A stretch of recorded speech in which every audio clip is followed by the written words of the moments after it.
A water glass flew through the air on live television. It hit the host's desk. 3 million viewers watched it happen, but no one knew why. The studio was Studio 7 at GBN Network, Manhattan, the kind of place where careers are made and destroyed in 60-minute segments. Al Pacino sat across from Monica Chen. She was 32, sharp, ambitious, the network's rising star. This was her show. Real Talk with Monica Chen. The format was simple. Get celebrities to reveal things they'd never revealed before. Make them uncomfortable, make it viral. And tonight, she had Al Pacino. The interview started normally enough. Mr. Pacino, thank you for being here. Thank you for having me.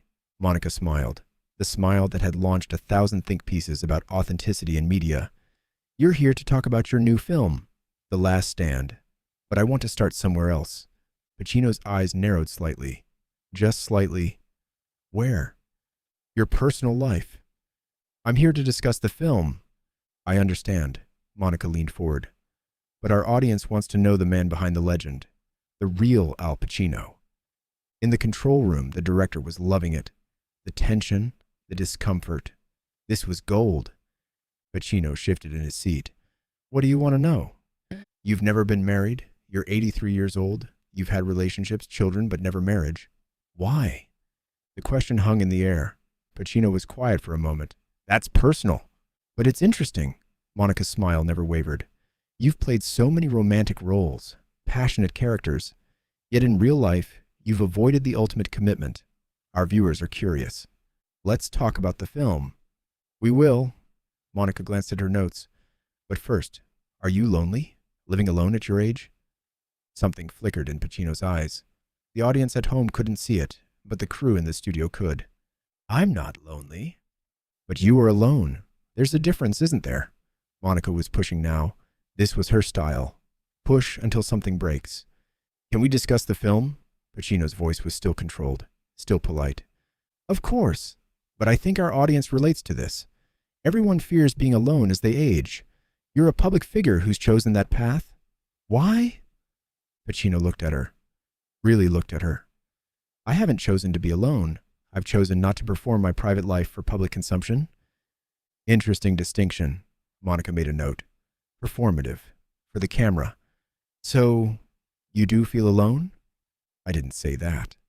But you're defensive about it. I'm not defensive. I'm trying to redirect this conversation to the reason I'm here. Monica laughed. Light. Casual. Mr. Pacino, with respect, you're one of the most famous actors alive. Everything about you is interesting to our audience. Your work, yes, but also your life. My work is my life. Is that why you never married? Because you were married to your career? The crew was loving this. Monica was doing what she did best, creating moments. But something was building in Pacino. Anyone who'd worked with him would have recognized the signs, the way his jaw set, the way his fingers drummed once on the armrest. Let's talk about The Last Stand, he said again. His voice was quieter now, which was more dangerous than if it had been loud. We will, I promise, Monica smiled.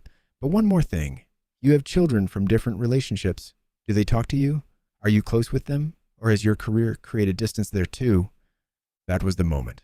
That was when Pacino decided this interview was over. He didn't announce it. He didn't argue. He simply reached forward, picked up the glass of water on the table between them and threw it. Not at Monica. At her desk. The glass flew through the air. 3 million people watched it arc across the frame. It hit the desk with a sharp crack. Glass shattered. Water exploded outward, soaking Monica's notes, her laptop, the carefully arranged aesthetic props. The studio went silent. Monica's mouth opened. No sound came out. She was in shock. Actual shock. Pacino stood up. Calmly. He reached for his microphone pack and unclipped it.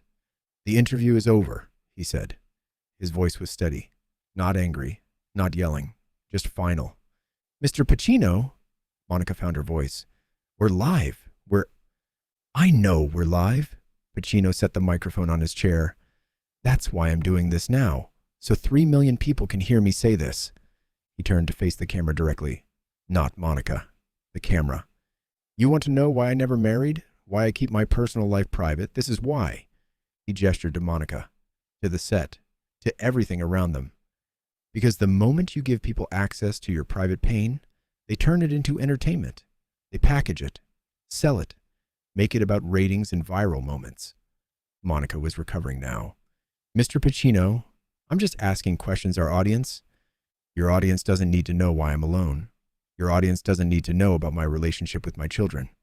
Those are sacred things, private things. But you're a public figure. That doesn't make me public property. Pacino's voice was rising now, not to a shout, but to something more powerful, conviction. You sit there with your notes and your research, and your calculated questions designed to make me uncomfortable, to make me reveal something painful so you can clip it and share it and get your engagement metrics. Monica's face was reddening. That's not fair, isn't it? Pacino pointed at the shattered glass. That glass. That's what you do to people. You shatter them.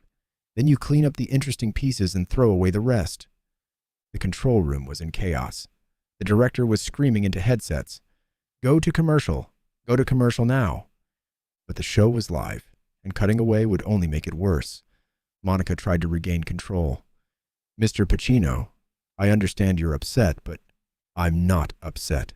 Pacino's voice dropped back to calm, which was somehow more intense. I'm disappointed. I came here to talk about art, about a film we worked hard to create, about performance and craft and the things I actually have to offer. And we were going to get there. After you gutted me first, Pacino shook his head. After you made me justify my life choices to strangers. After you turned my personal pain into your professional gain. He started walking toward the exit. The cameras followed him. The operators didn't know what else to do. Mr. Pacino, please. Monica stood up. Water from her destroyed desk dripped onto the floor. I'm sorry if I offended you. That wasn't my intention. Pacino stopped, turned back. Your intention doesn't matter. Your impact does. He looked at her, not with anger, with something sadder. You're talented, Monica. I can see that. But you're using your talent to hurt people, to invade, to extract. I'm doing my job. No, Pacino cut her off. Your job is to illuminate, to explore, to help people understand the human condition, not to exploit it. Monica's face was a mixture of humiliation and defiance. Our viewers want authenticity. They want to connect with real people, not just promotional sound bites about movies. Then give them authenticity. Pacino gestured to the camera. Show them this. Show them a man who said enough. Show them someone who refused to play the game. He walked closer to the camera, addressed it directly. If you're watching this at home, understand something. Celebrities aren't products. We're people. We make art. We tell stories. But our private pain, our personal struggles, our family relationships, those aren't content for your consumption. The control room director had given up trying to cut away. This was the story now. You want to know why I never married? Pacino's voice was softer now, almost gentle. Because marriage is sacred. It's not something I wanted to share with the world. Some things are meant to be private. Some things are meant to be just yours. He paused. And if that makes me selfish or weird or whatever narrative you want to create, fine. I'd rather be misunderstood than exposed. Monica tried one more time. Mr. Pacino, I didn't mean to suggest. Yes, you did. Pacino's interruption wasn't harsh, just truthful. You meant exactly what you suggested. That's your whole show. That's your brand. Make people vulnerable, then claim you're just facilitating conversation. He turned back to the exit. Wait. Monica's voice was different now, smaller. What am I supposed to do? We have 40 minutes left. Pacino stopped at the studio door, looked back. Talk about the things that matter, or don't talk at all. And he walked out. The camera stayed on the empty chair, on the shattered glass, on Monica Chen standing alone in a puddle of water and broken ambition. For 10 seconds, nothing happened. Just silence. Then the director finally cut to commercial. But it was too late. The internet had already exploded. Clips were being shared. Think pieces were being written. Hashtag Pacino Walkout was trending worldwide. The network issued a statement within an hour. We regret that Mr. Pacino felt uncomfortable. Monica Chen is a respected journalist asking legitimate questions about a public figure's life. But the public wasn't buying it. Comments flooded in. Not all in Pacino's favor. Some people thought he overreacted. Some defended Monica's right to ask anything.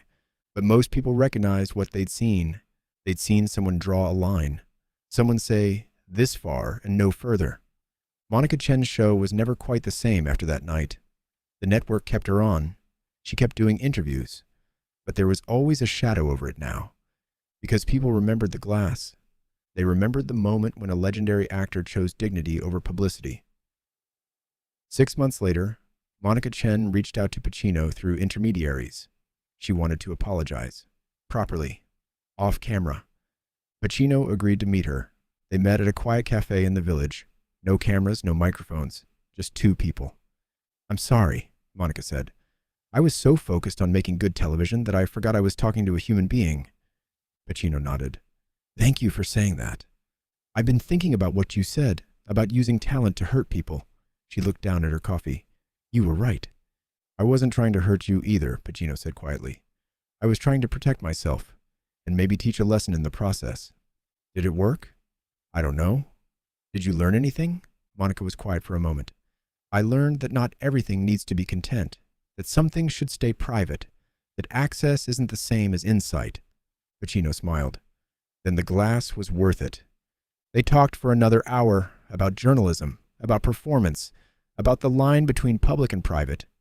Monica never asked about his personal life, not once, and Pacino appreciated that more than she could know. The question isn't whether someone will try to extract your private pain for public consumption. They will. The question is, will you have the courage to throw the glass, to say enough, to protect what's sacred even when the world demands you share it? Because some things aren't meant to be content. Some things are meant to be yours.